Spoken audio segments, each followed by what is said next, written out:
Hello दोस्तों, देवभूमि education point में आपका स्वागत है एक बार फिर से। तो दोस्तों, जैसे कि आपको मैंने प्रवक्ता की भर्ती के बारे में डिटेल में बताया था, प्रवक्ता की भर्ती आने वाली है। आप सभी को पता है दोस्तों, ये विज्ञप्ति जो है जारी होने वाली है, जल्दी ही विज्ञप्ति जारी हो जाएगी। इसी नवंबर में लगभग आपको हो सकता है देखने को मिलेगी। लेकिन यहाँ पर भर्ती आने से पहले एक चीज़ तो जरूरी हो जाती है ना, कि आपको उसके बारे में सारी चीज़ें पता होनी चाहिए।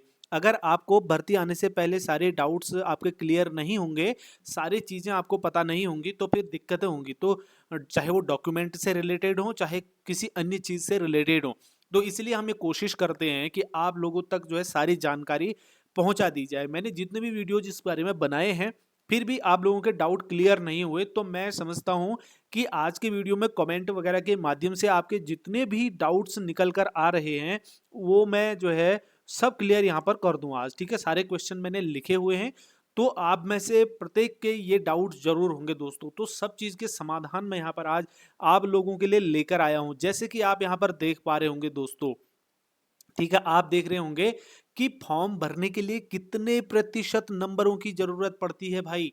ठीक है, ये आप लोगों का क्वेश्चन रहता है हमेशा कि सर फॉर्म भरना है हमको, तो इसके लिए हमको एमए में या आप सीधे पोस्ट ग्रेजुएशन कहेंगे, एमए एमएससी कुछ भी हो सकता है।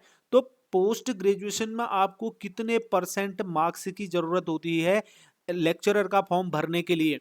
दूसरा आपका प्रश्न, मोस्ट जो ज्यादातर प्रश्न आ रहे थे, मैं बात करूंगा केवल उन पर। ठीक है, तो दूसरे आप लोगों के ज्यादातर क्वेश्चन आए कि क्या अपियरिंग वाले जो इस समय अपियरिंग में है, चाहे वो बीएड अपियरिंग हो या फिर वो जो है आपका एमए या पीजी में अपियरिंग वाले हों, तो ये क्या फॉर्म भर सकते हैं। ठीक है, इसका जवाब मिलेगा। क्या अभी बीएड का रिजल्ट नहीं आया है, क्या हम फॉर्म भर सकते हैं, ये क्वेश्चन बहुत आया। क्या फॉर्म भरने के लिए टीईटी की जरूरत होती है, बहुत ज्यादा ये क्वेश्चन आया। एक से अधिक विषयों से भर सकते हैं क्या, डिग्री की जरूरत है या नहीं। ठीक है, फॉर्म भरने के लिए डिग्री की आवश्यकता पड़ेगी या नहीं, या रोजगार कार्यालय पंजीकरण या एम्प्लॉयमेंट ऑफिस में रजिस्ट्रेशन कराना जरूरी है या फिर नहीं होगा। ठीक है, ये आपके क्वेश्चन आए थे। उत्तराखंड का स्थायी निवासी प्रमाण पत्र आपके पास होना जरूरी है या नहीं है। और बाकी इसी प्रकार के अन्य क्वेश्चन जो है आपके इससे रिलेटेड आए थे, जिनका हम आज समाधान करने की यहाँ पर कोशिश करने वाले हैं दोस्तों। ठीक है, तो मेरे साथ वीडियो में लास्ट तक बने रहना। और बाकी मैं नहीं समझता कि इसके बाद भी आपके ऊपर कोई डाउट रहने वाला है। ठीक है, चलिए वीडियो को शुरू करते हैं और एक एक करके मैं आप लोगों के प्रश्नों का समाधान करूंगा। और आपको एक चीज बता दूं, अगर आपका मान लीजिए दूसरा यहाँ तक आपके डाउट नहीं है, लेकिन ये वाला आपका डाउट है, तो आप वीडियो को आगे करके स्किप करके भी देख सकते हैं, वहां पर देख लीजिए। वरना तो बाकी थोड़ा थोड़ा आप देख ही लेंगे, तो ये आपके लिए ही बेनिफिशियल होने वाला है। तो देख ही लीजिए सब कुछ ना, सब कुछ आपके बारे में आपको जानना जरूरी है, क्योंकि ये महत्वपूर्ण है दोस्तों। अब देखिए, यहाँ पर मैं आप लोगों से जो बात करने वाला हूँ दोस्तों, सबसे पहले फॉर्म भरने के लिए कितने परसेंट मार्क्स की जरूरत होती है। तो दोस्तों, आपको मैं सीधे सीधे बता देता हूँ, जो फॉर्म भरना होता है, यहाँ पर आपसे परसेंटेज नहीं पूछी जाने वाली है। क्यों नहीं पूछी जाने वाली है, क्योंकि आयोग को पता है कि आपने बीएड किया हुआ है। ठीक है, आपने बीएड किया है, तो बीएड में आपकी जब 50% मार्क्स होंगे, तभी तो आपको बीएड में लिया गया होगा। ठीक है, तो 50% मार्क्स से नीचे तो आप फॉर्म ही नहीं भर सकते। एससी एसटी के लिए आप देखेंगे 45% लिया जाता है। तो यहाँ पर क्राइटेरिया आप लोगों के लिए पहले ही रख दिया गया है। तो यहाँ पर अगर आपके मार्क्स जो है 50% हैं, तो आप इस फॉर्म को भर सकते हैं। ठीक है, अगर आप एस सी एस टी से बिलोंग करते हैं, तो 45% आपके मार्क्स हैं, तो भी आप इस फॉर्म को भर सकते हैं। तो यहाँ पर जो है आप लोगों के लिए कोई प्रॉब्लम नहीं रहने वाली है परसेंटेज का। आपने बीएड किया हुआ है, तो आपसे परसेंटेज यहाँ पर नहीं पूछी जाती है, सीधे आपसे कॉन्टैक्ट वगैरह ये सारी चीज़ें ही पूछी जाती हैं। अब बात करते हैं उसके बाद, क्या अपियरिंग वाले फॉर्म भर सकते हैं। तो दोस्तों, अपियरिंग में इसमें फॉर्म नहीं भर सकते हैं, क्योंकि मैं आपको बता देता हूँ क्यों। जब फॉर्म आप सबमिट करेंगे, फॉर्म भरेंगे, तो उस समय आपसे जो है पासिंग ईयर मांगा जाता है। ठीक है, जो आपकी मार्कशीट होती है, उस मार्कशीट में एक डेट लिखी होती है। कौन सी डेट? जिस तारीख को वो रिलीज हुआ होगा। ठीक है, जिस दिन आपका रिजल्ट जारी हुआ होगा, उसमें एक डेट लिखी होती है। तो वो डेट आपको फॉर्म भरते समय उसमें भरनी होती है। तो अपियरिंग वाले तो भर ही नहीं सकते। कैसे भरेंगे? क्योंकि आपकी मार्कशीट या रिजल्ट आपका आया ही नहीं है अभी। ठीक है। तो जब आपका फाइनल का रिजल्ट आ जाएगा तब आप इस फॉर्म को भर पाएंगे। उसके बाद तीसरा प्रश्न जो आप लोगों का आया, अभी हमने बीएड, अभी हम बीएड कर रहे हैं वर्तमान में, लेकिन अभी हमने एग्जाम भी दे दिया है लेकिन हमारा बीएड का रिजल्ट नहीं आया है। तो यहाँ पर भी दुविधा वही है। तो भाई अगर आपका बीएड का रिजल्ट नहीं आया है तो आप उसकी डेट कैसे डालोगे? तो बीएड का रिजल्ट आपका आना जरूरी है। ठीक है, जिस दिन आप फॉर्म भरेंगे उस दिन तक, लास्ट डेट जिस दिन फॉर्म भरने की होती है उस दिन तक जो है बीएड का रिजल्ट आना जरूरी है। तब तक बीएड का रिजल्ट आ जाएगा तभी आप इस फॉर्म को भर पाएंगे, अदरवाइज नहीं भर पाएंगे। अगला है, क्या फॉर्म भरने के लिए टेट की जरूरत पड़ती है? तो दोस्तों बहुत बार मैं आपको बता चुका हूं, जो लेक्चरर होते हैं इसके लिए टेट की आवश्यकता नहीं होती है। टेट की जरूरत यहाँ पर नहीं होती है लेक्चरर के लिए। टीईटी जो होता है, चाहे वो सीटेट हो या यूटेट हो, उसकी आवश्यकता पड़ती है केवल एलटी के लिए, और टेट फर्स्ट की आवश्यकता पड़ती है प्राइमरी के लिए। ठीक है, तो यहाँ पर पीआरटी के लिए और एलटी के लिए जो है टीईटी की जरूरत पड़ती है, और लेक्चरर के लिए टीईटी की आवश्यकता नहीं पड़ती है, टीईटी पास करने की जरूरत नहीं होती है। सीधे सीधे हो गया। एक से अधिक विषयों से फॉर्म भर सकते हैं क्या, ये प्रश्न आप लोगों का था। तो दोस्तों बिल्कुल हाँ, आप एक से अधिक विषयों में फॉर्म भर सकते हैं। जैसे आपने एमए 2 सब्जेक्ट से या 3 सब्जेक्ट से कर रखा है तो आप उसके लिए आवेदन कर सकते हैं, एक से अधिक विषयों पर आवेदन कर सकते हैं। लेकिन ये ध्यान रखेंगे कि आप जो है एक ही फॉर्म भरेंगे, अलग अलग फॉर्म इसके लिए नहीं भरना होता है। बस उसमें एक फॉर्म भर के उसी में आपको मेंशन करना होता है आप किस किस के लिए आवेदन कर रहे हैं। और इसके लिए जो स्क्रीनिंग एग्जाम होगा दोस्तों, वो केवल एक ही एग्जाम होगा। ठीक है, एक ही एग्जाम होगा, इसमें आपके जितने भी मार्क्स आएंगे, फिर आप देखेंगे कि आपने 2 सब्जेक्ट से एग्जाम दिया था लेकिन मैं मेरिट के अंदर जो है इस वाले सब्जेक्ट में आ रहा हूँ, तो आप उसकी तैयारी करने लगते हैं। ठीक है, तो ये इसकी एक प्रोसेस रहती है, तो इसको ध्यान रखेंगे।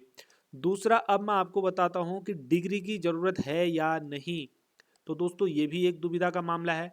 अब जो भी फॉर्म भरते हो आप में से अधिकतर लोगों के पास डिग्री नहीं होगी। ठीक है, डिग्री की आवश्यकता नहीं पड़ती है, तो फॉर्म भरते समय जो है डिग्री की आवश्यकता आपको नहीं पड़ने वाली है। लेकिन डिग्री की आवश्यकता आपको तब पड़ेगी जब आपने स्क्रीनिंग जो है वो पास कर ली होगी। अगर आपने स्क्रीनिंग एग्जाम क्लियर कर लिया है तब आपको डिग्री की आवश्यकता पड़ेगी। आपको डॉक्यूमेंट वेरिफिकेशन के लिए डिग्री की आवश्यकता पड़ेगी। ठीक है, और आप को जो है डॉक्यूमेंट वेरिफिकेशन की पड़ेगी, और बाकी जब बात की प्रोसेस होती है ना तब पड़ेगी। आप पहले एग्ज़ाम क्वालिफाई कीजिए, लेकिन डिग्री आने में टाइम लगता है, तो इसीलिए आप जो है क्या कर सकते हैं दोस्तों, अभी अप्लाई कर सकते हैं। अभी अप्लाई करेंगे तभी जो है डिग्री देर में आएगी फिर, वरना अगर आप तब तक भी नहीं कर पाते हैं तो लास्ट टाइम क्या क्या था, जो कैंडिडेट थे उन्होंने अपनी जो लिस्ट थी उस लिस्ट में जो अपना नाम आया था उस लिस्ट को लेकर के वो लोग वहाँ गए, अपने डॉक्यूमेंट लेकर के जो है नैनीताल यूनिवर्सिटी में गए। वहाँ से यूनिवर्सिटी से जो है उन्होंने इस बेस पे निकलवाया, जल्दी अपनी डिग्री को हाथों हाथ बनवाया 1-2 दिन के अंदर, कि भैया हमारा सिलेक्शन हुआ है और हमको डीवी के लिए जाना है, ये चीज़ों के लिए। तो वहाँ पर इसकी ज़रूरत पड़ेगी। फॉर्म भरने के लिए डिग्री की आवश्यकता नहीं है, केवल फाइनल ईयर की मार्कशीट की आवश्यकता पड़ेगी। ठीक है, अब बात करते हैं रोजगार कार्यालय की। तो रोजगार कार्यालय यानी कि एम्प्लॉयमेंट ऑफिस में पंजीकरण होना जरूरी है या नहीं है? तो दोस्तों आपका जो रोजगार कार्यालय एम्प्लॉयमेंट ऑफिस है वहाँ पर आपका रजिस्ट्रेशन जो है होना जरूरी है। जैसे जो भी लास्ट डेट है उससे पहले की डेट पर आपका रजिस्ट्रेशन होना चाहिए, अदरवाइज आप इस फॉर्म को नहीं भर पाएंगे। ठीक है, तो रजिस्ट्रेशन अगर नहीं है तो अभी से रजिस्ट्रेशन करा लो। 2-3 साल के लिए ये वैलिड होता है, 3 साल के बाद फिर इसको रिन्यूअल कराया जाता है। उत्तराखंड का स्थायी निवासी प्रमाण पत्र होना चाहिए, बिल्कुल ठीक बात है, ये होना चाहिए। उत्तराखंड का मूल निवास प्रमाण पत्र या फिर स्थायी निवास प्रमाण पत्र जो है आपके पास होना जरूरी है, ये ध्यान रखेंगे। और उसके बाद अब यहाँ पर बात करते हैं हम लास्ट वाले की, जिसमें आपसे पूछा अच्छा स्थायी निवास प्रमाण। अच्छा एक चीज़ और, एक क्वेश्चन आते हैं, तो हम इसको अन्य चीज़ों में डिस्कस कर लेते हैं। तो इसमें दोस्तों ये देखने में आता है कि क्या हम जो है अदर स्टेट से बिलोंग करते हैं तो हम फॉर्म भर सकते हैं। ठीक है, तो अदर स्टेट वाले दोस्तों इसमें फॉर्म नहीं भर सकते हैं। अदर स्टेट नहीं भर सकते हैं, केवल उत्तराखंड के लिए होता है। पहली बात तो यह है कि जो ग्रुप सी की जो भर्तियां होती है उसमें अदर स्टेट के नहीं भर सकते। Group A and group B के लिए अदर स्टेट अलाउ हैं, लेकिन ग्रुप सी में जो है अदर स्टेट अलाउ नहीं होते हैं। ठीक है, तो यहाँ पर अदर स्टेट के लोग इसको फॉर्म को नहीं भर पाएंगे, और इसमें जो भी चीज़ें हैं वो नहीं हो पाएगा। तो बाकी की और क्या आप लोगों की समस्याएं आती हैं तो जरूर कमेंट करके ज़रूर बताएं इसमें फॉर्म भरने के लिए वगैरह। विषय का कॉम्बिनेशन मैं आपको बता दूं, विषय के कॉम्बिनेशन के बारे में आप लोगों के बहुत ज़्यादा प्रश्न आते हैं। तो साथियों, विषय कॉम्बिनेशन के बारे में बात यह है कि जैसे बाकी सब्जेक्ट, हालांकि मैंने जो पिछली वीडियो बना रखे उसमें तो सब बताया हुआ है ना, लेकिन आपको फिर से बता देता हूँ। जो हिंदी किसे अगर फॉर्म भरना चाहते हैं तो उनकी ग्रेजुएशन में संस्कृत होना जरूरी है, और बाकी तो किसी में ऐसा कुछ नहीं है।